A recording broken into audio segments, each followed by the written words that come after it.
Actes des Apôtres. Chapitre 1.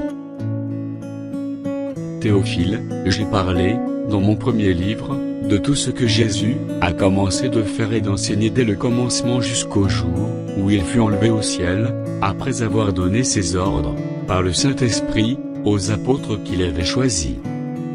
Après qu'il eut souffert, il leur apparut vivant, et leur en donna plusieurs preuves, se montrant à eux pendant 40 jours, et parlant des choses qui concernent le royaume de Dieu. Comme il se trouvait avec eux, il leur recommanda de ne pas s'éloigner de Jérusalem, mais d'attendre ce que le Père avait promis, ce que je vous ai annoncé, leur dit-il. Car Jean a baptisé d'eau, mais vous, dans peu de jours, vous serez baptisés du Saint-Esprit.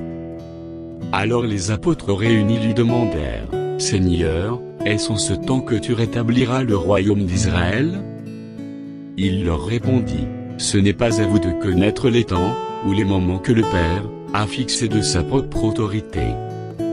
Mais vous recevrez une puissance, le Saint-Esprit survenant sur vous, et vous serez mes témoins à Jérusalem, dans toute la Judée, dans la Samarie, et jusqu'aux extrémités de la terre. » Après avoir dit cela, il fut élevé pendant qu'ils le regardaient, et une nuée le déroba à leurs yeux. Et comme ils avaient les regards fixés vers le ciel, pendant qu'ils s'en allaient, voici, deux hommes vêtus de blanc leur apparurent, et dirent, « Hommes galiléens, pourquoi vous arrêtez-vous à regarder au ciel?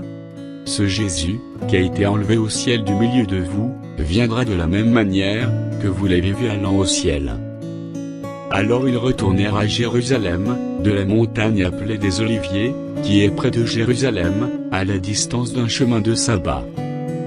Quand ils furent arrivés, ils montèrent dans la chambre haute où ils se tenaient d'ordinaire, c'étaient Pierre, Jean, Jacques, André, Philippe, Thomas, Barthélemy, Matthieu, Jacques, fils d'Alphée, Simon le Zélote, et Jude, fils de Jacques. Tous d'un commun accord, persévéraient dans la prière, avec les femmes, et Marie, mère de Jésus, et avec les frères de Jésus. En ces jours-là, Pierre se leva au milieu des frères, le nombre des personnes réunies étant d'environ 120. Et il dit, « Hommes frères, il fallait que s'accomplisse ce que le Saint-Esprit, dans l'Écriture, a annoncé d'avance, par la bouche de David, au sujet de Judas, qui a été le guide de ceux qui ont saisi Jésus. Il était compté parmi nous, et il avait par même ministère. Cet homme, ayant acquis un champ, avec le salaire du crime, est tombé, s'est rompu par le milieu du corps, et toutes ses entrailles se sont répandues. La chose a été si connue de tous les habitants de Jérusalem, que ce champ a été appelé dans leur langue Akeldama, c'est-à-dire champ du sang. Or, il est écrit dans le livre des psaumes, que ces demeures deviennent désertes, et que personne ne l'habite, et qu'un autre être prenne sa charge.